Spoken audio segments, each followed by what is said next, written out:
Yes, people, what's going on? Welcome to the transfer review on Stretford Paddock with me, Adam McKola, outside Old Trafford. Let's go.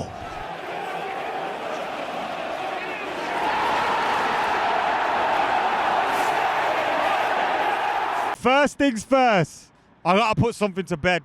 I have got to put something to bed here today, like Jay Holiday, right here on Transfer Review. I'm telling you now, Cristiano Ronaldo to Manchester United is 0 out of 10, and we're never covering this ever again. We're not covering it again. We've always been, oh, come home Ronaldo, run back, this, that and the other, this rumour there, oh, bloody Duncan Castles has said this, oh, Fabrizio has said that. We're not going there again. It's dead to me. It's dead to you lot. No more Cristiano Ronaldo on this show. 0 out of 10 is not coming to Manchester United. 5 hours later. So what we got here is Coke, coffee and whiskey. Viva Ronaldo. Ronaldo came home. Oh. Next up, we know Steve loves this guy. Saul. Yes, Saul Niguez from Atletico Madrid, linked with Manchester United for so long. According to reports, according to the Daily Express, Manchester United have distanced themselves from a late summer move for Saul Niguez. Yes, Chelsea, who have been in talks and have made a bid to Atletico Madrid, could potentially be getting him on a season-long loan with an option to stay. But according to reports, Manchester United may not be that team. Fabrizio Romano has said Manchester United have inquired but have not made an official offer. We recently asked about him, but are yet to submit a formal offer for his services. United distancing themselves from Saul Niguez, and whilst a little bit disappointed, I'm not completely surprised. Look, I'm never surprised when it comes to Manchester United. If Manchester United signed 0 players in this transfer window, I wouldn't be surprised. In fact, I'm still shocked that we managed to sign Jadon Sancho and Rafael Varane. That is the level of incompetence I have come to expect from the clowns that run Manchester United, our great club. But Saul Niguez to Manchester United, I can't see it happening now. I just can't. Maybe there's if Chelsea don't agree to an obligation to buy and all those kind of things with Atletico Madrid, and Manchester United on the last day think we haven't got no one for this midfield spot yet. Shall we go in with a loan deal? Maybe something could happen like that, but I genuinely can't see Manchester United going in there seriously. If we were serious, maybe it would have happened by now, because this seems like a deal that could happen on loan with an obligation. Like, you don't have to stump up too much money in advance to bring him to the club. It feels like a move that if we wanted it to happen, it would have happened already. And that's why I'm giving it a 2 out of 10. Moving on to the Mirror, and Aurelien Tchouameni and Eduardo Camavinga, they're not the same midfielder. They don't even play for the same club. They do play in the same country. That's the only similarity that they do have. And according to Transfer Expert, that was what it says in my notes, by the way, Transfer Expert, bold reporter Duncan Castles, who told Reach PLC's The Transfer Window podcast, United are looking at other individuals to Saul. I'm told that they accelerated their interest in Eduardo Camavinga over the last week. Castles added, as we told you a couple of weeks ago, they've also had contact with Aurelien Tchouameni's representatives at AS Monaco to find out what it would cost to bring him here. Now, 2 highly rated midfielders, 2 midfielders that will have bright futures in the game, 2 midfielders that a lot of the big-time clubs around the world are looking at. PSGs, the Real Madrids, the Manchester Uniteds, etc. Looking at Tchouameni, looking at Camavinga. Now, Camavinga is an interesting one, because Camavinga has been holding out, it seems, or it feels like a move to PSG or Real Madrid. Real Madrid and PSG haven't really come forward there. Real Madrid are fannying around trying to get Kylian Mbappe.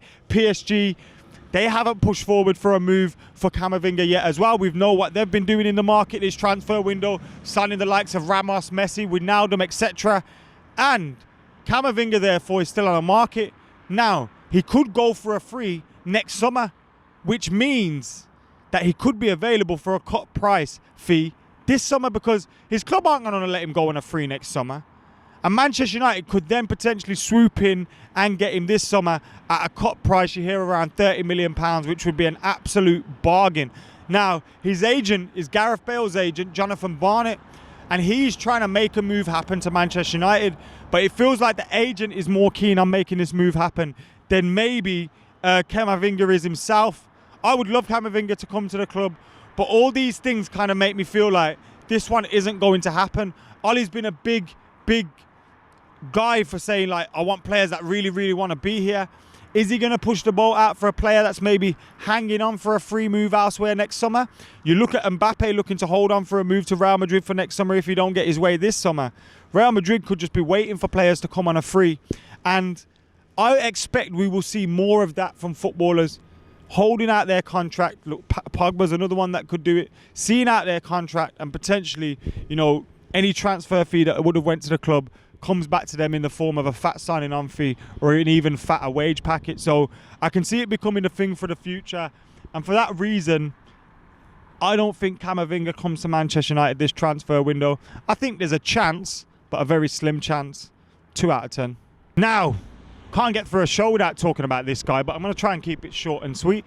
We have heard talk that Paul Pogba could be targeted again by PSG in the final week of the transfer window because they are getting that moolah potentially from the Kylian Mbappe deal. Now, I don't think Manchester United would allow Paul Pogba to leave in the last week of the transfer window without a replacement coming in, and I kind of don't think Ole Gunnar Solskjaer would sanction that move. But we know what the Glazers are like. We know what a fat fee can do to change things around. And a player with 1 year left on his contract, a player that could leave for a free, as we've been mentioning briefly with the Camavinga thing, a player that could leave for a free, his club are always going to think, well, actually, can we push him out of the door to get a fee in? Can we get the player out to bring a fee in? Now, with it coming so close to the end of the window, I don't actually think this will happen. And I'm not that worried about it happening because I think United would hold out and say, no, we're not going to sell him at this point in the window because how do we get a replacement in? I hope that is what happens, and it's not just me thinking that's what's going to happen. But I am going to go for Paul Pogba to leave Manchester United in this transfer window a 1 out of 10. I really can't see it happening now that we've got this far in. Jesse Lingard is another man that's been linked with a move away from Old Trafford for an awfully long time. I love Jesse. I'd love him to stay at Manchester United and win trophies here, but unfortunately it looks like he could be on his move, and the Football Insider saying West Ham are still interested. We're hearing Everton could also potentially be interested if Richarlison does head over to Paris, but West Ham are confident that they can complete the signing of Jesse Lingard before the end of the window. No agreement has been reached between the two clubs, but both remain positive that a deal could be struck soon.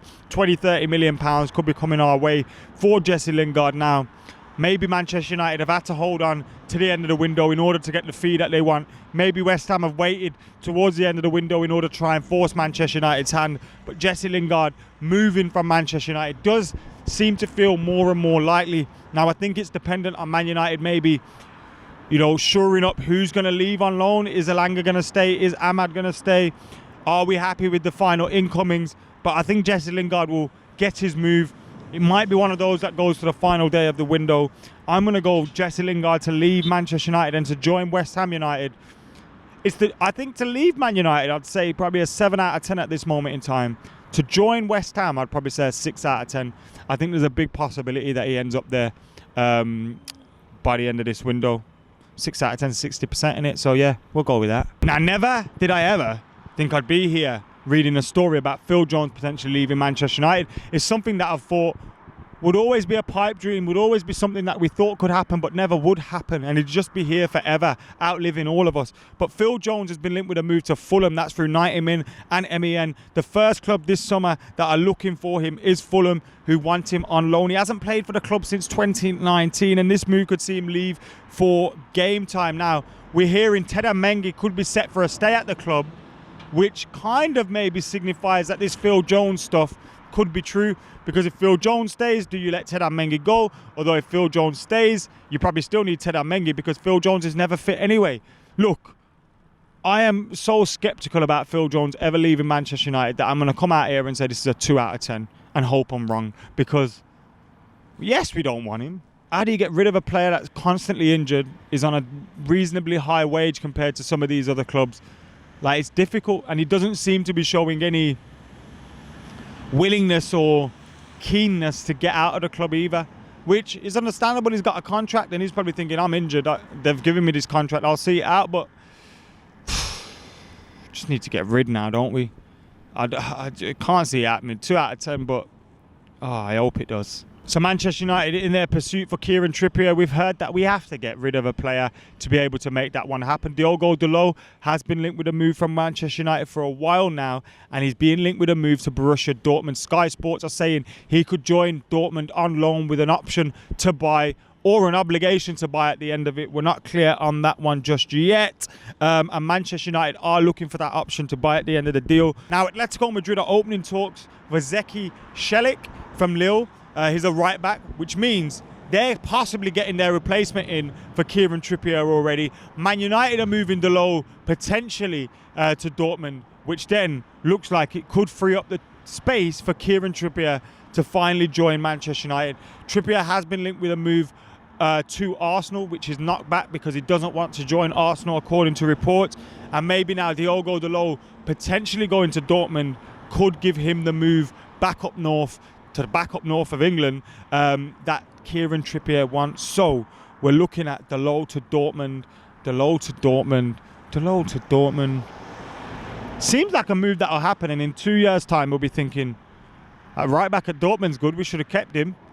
I'll go for a 6 out of 10 because I think United are going to want to push him out in order to get Kieran Trippier in, and I think the performance against Southampton from Wan-Bissaka has shown exactly why we do need Kieran Trippier. Finally, some loan moves. Amad Diallo, Ted Mengi, according to MEN, have been linked with loan moves away from Manchester United. Amad Diallo linked with loan moves to Wolves, Burnley, Sheffield United. Ted Mengi linked with loan moves to Derby County and various other clubs from the Championship as well. Now, United are cautious over a possible move for Amad to the Championship as they want the player to be guaranteed playing time.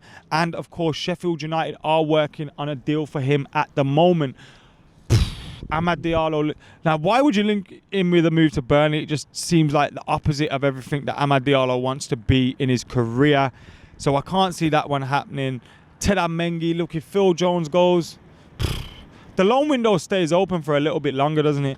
Can you see United be really careful where they send Amad Diallo? And it might be so careful that we end up keeping him, which I don't mind because I like him. I think Ted Mengi will go out on loan, but then we've just been talking earlier how Phil Jones could mean that he doesn't go anywhere. Look, I don't know if it's just been a bad week, but let's all face facts. United's board are useless. They can't get players out. They can just about get players in. We managed to sign a winger this summer that was supposed to sign for us last summer. The only other player we managed to bring in was a player that was out of contract next year, and the only other club he wanted to sign for was Manchester United. Let's be real, every one of these fucking deals is probably 0 out of 10. Guys, thank you for tuning in to Stretford Paddock. This has been the transfer review. Make sure you subscribing, liking, commenting, sharing. Until next time, we're out of here.